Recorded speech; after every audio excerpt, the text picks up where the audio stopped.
नमो भगवते वासुदेवाय. आपण भगवद्गीता का शिकावी, तिचा जीवनात आपल्याला काय उपयोग होणार आहे हे आपण बघू. दैनंदिन व्यवहारात वागताना आपण कायद्यानुसार वागतो. जेवढा आवश्यक तेवढाच कायदा समजून घेतो. जीवनात सुद्धा आचरणाचे नियम आहेत, शास्त्र आहे. त्याप्रमाणेच आपले आचरण नसेल तर आपल्याला आयुष्यात सुख, समाधान, यश, समृद्धी मिळणार नाही असे या ग्रंथात भगवंत स्वतः सांगतात. आपण संसारी माणसे आहोत, त्यामुळे या गोष्टींची आपल्याला गरज आहेच. ही गीतेची उपयोगिता आपल्याला जीवनाशी निगडीत आहे, म्हणून गीता शिकावी.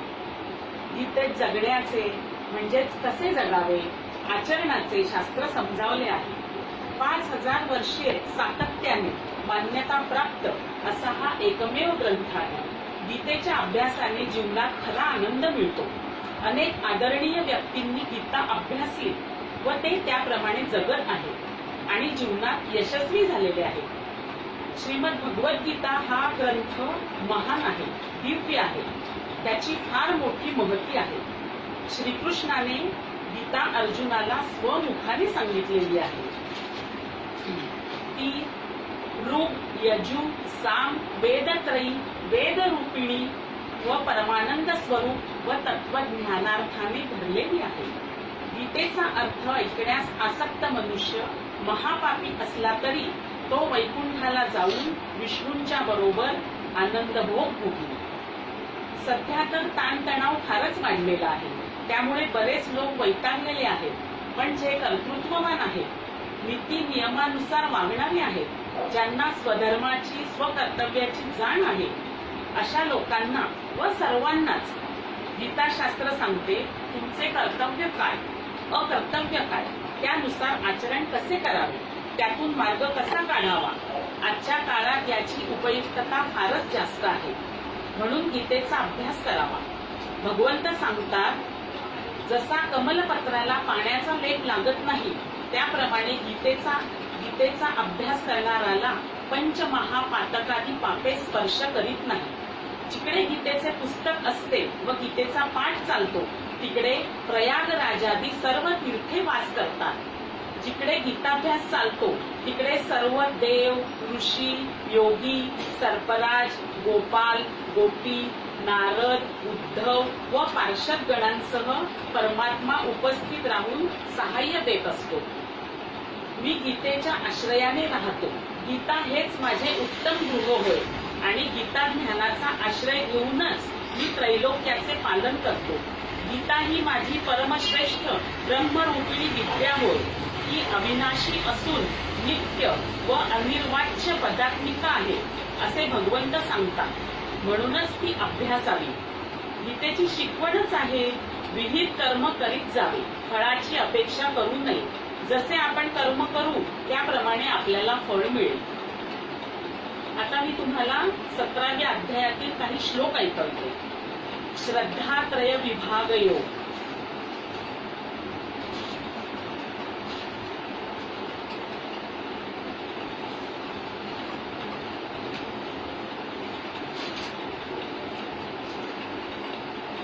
सप्तदशोऽध्यायः. ओम श्री परमात्मने नमः. अर्जुन उवाच ये शास्त्रविधिमुत्सृज्य यजन्ते श्रद्धयान्विताः तेषां निष्ठा तु का कृष्ण सत्वमाहो रजस्तमः. या श्लोकात अर्जुन श्रीकृष्णाला विचारतात, जे लोक श्रद्धायुक्त अंतःकरणाचे आहेत पण शास्त्रविधी न पाळता आपल्या कल्पनेनुसार जे यजन करतात म्हणजेच भगवंताचे पूजन करतात, त्यांची मनाची स्थिती कोणती समजायची, सात्विक, राजस की तामस. श्री भगवान उवाच त्रिविधा भवति श्रद्धा देहिनां सा स्वभावजा सात्विकी राजसी चैव तामसी चेति तां शृणु. श्री भगवान म्हणाले, प्राणीमात्राची श्रद्धा त्यांच्या प्रकृती स्वभावानुसार सात्विक, राजस आणि तामस अशी 3 प्रकारची असते. ज्यांना शास्त्राची विधिविधाने माहीत आहेत परंतु आळशीपणामुळे, सुस्तपणामुळे ते त्यांचे अनुसरण करीत नाहीत. ते प्रकृतीच्या गुणांना वश झालेले असतात. त्यांच्या पूर्वजन्मीच्या कर्मानुसार त्यांना विशेष स्वभावाची प्राप्ती होते. परंतु मनुष्याला जर प्रामाणिक आध्यात्मिक गुरूंचा सत्संग घडला व तो शास्त्राचे पालन करू लागला तर त्याचा स्वभाव बदलता येतो. हळूहळू तमो गुणातून सात्विक गुणात अथवा रजो गुणातून सात्विक गुणात तो स्थित होऊ शकतो. सत्वानुरूपा सर्वस्य श्रद्धा भवति भारत. श्रद्धामयोऽयं पुरुषो यो यच्छ्रद्धः स एव सः. हे अर्जुना, सर्वांची श्रद्धा त्यांच्या प्रकृती स्वभावानुसार बनलेली असते. मनुष्य प्राणी श्रद्धाशीलच आहे.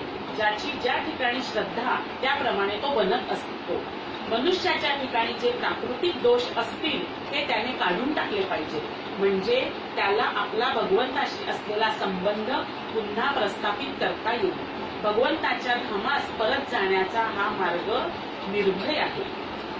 यजन्ते सात्विका देवान् यक्ष रक्षांसि राजसाः.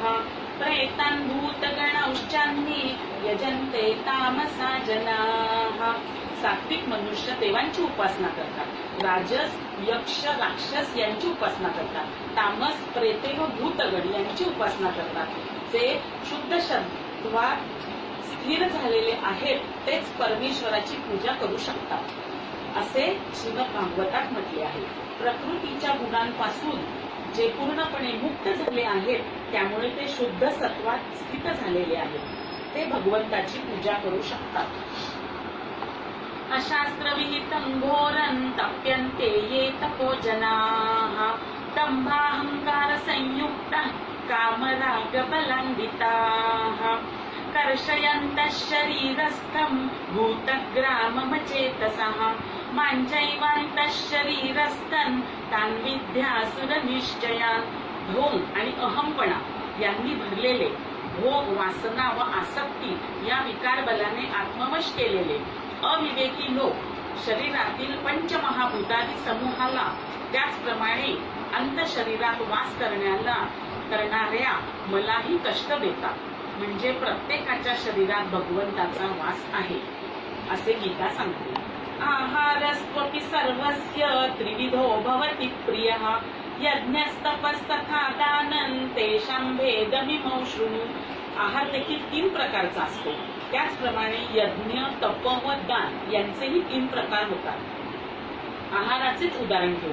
आहार म्हणजे आत घेणे, मग ते तोंडावाटे असेल, नाकावाटे असेल, कानावाटे असेल, डोळ्यांवाटे असेल अथवा मनाद्वारे असेल, तो सर्व आहारच. याचे पण 3 प्रकार. सात्विक आहार, हा आहार सात्विक वृत्ती व बल, आरोग्य, प्रीती, सुख वाढवतो म्हणून तो आनंददायक ठरतो. राजसिक आहार कडू, तिखट, आंबट, खारट, तो दाहकता वाढवतो व म्हणून दुःख व शोक, राग वाढवणारा ठरतो. मन, बुद्धी हे प्रकृतीचे विकार असल्यामुळे जसा आहार तशी मन, बुद्धीची श्रद्धा वाढते व व्यक्तिमत्व राजस तामस बनते. आयुस्सत्व बलारोग्य सुख प्रीती विवर्धनाः. रस्या स्निग्धा स्थिरा हृद्या आहारा सात्विक प्रियाः. आयुष्य, बुद्धी, शक्ती, आरोग्य, सुख, प्रेम वाढवणारे असून रुचिकर, स्निग्ध, शरीरात मुरून चिरकाल राहणारे आणि मन प्रसन्न ठेवणारे असे पदार्थ सात्विक वृत्तीच्या माणसांना आवडतात. कट्वं ललवणात्युष्ण तीक्ष्ण रूक्ष विदाहिनः. आहारा राजसस्येष्टा दुःख शोकमयप्रदाः. तिखट, आंबट, खारट, अतिउष्ण, झणझणीत, नीरस, दाह करणारे, त्याचप्रमाणे दुःख, शोक व रोग उत्पन्न करणारे आहार राजस वृत्तीच्या लोकांना प्रिय असतात. यातया मंगतरसं पूर्ति पर्युषितं च यत् उच्छिष्टमपि चामेध्यं भोजनं तामसप्रियं. तामस वृत्तीच्या लोकांना आवडणारे अन्न एका प्रहराहून वेळ होऊन गेलेले म्हणजे निवलेले, नीरस, दुर्गंधीयुक्त, शिळे झालेले, उष्टे तसेच अपवित्र असते. या ग्रंथात अलौकिक तत्वज्ञान आहे. गीतेसारखा सुंदर भाषेचा व सुंदर प्रतिपादनाचा, उदात्त तत्वज्ञानाचा व कर्तव्योपदेशाचा अन्य ग्रंथ पृथ्वी तलावर नाही. गीतेत सांगितलेल्या मोक्ष प्राप्तीचा मार्ग सर्व वर्णांच्या व सर्व जातींच्या आबालवृद्ध स्त्री पुरुषांना सारखाच मोकळा व आचरता येण्यासारखा आहे. म्हणून लोकसेवा, देशसेवा करण्यास प्रवृत्त करणारा हा दिव्य ग्रंथ प्रत्येक भारतीयाने अभ्यासावा.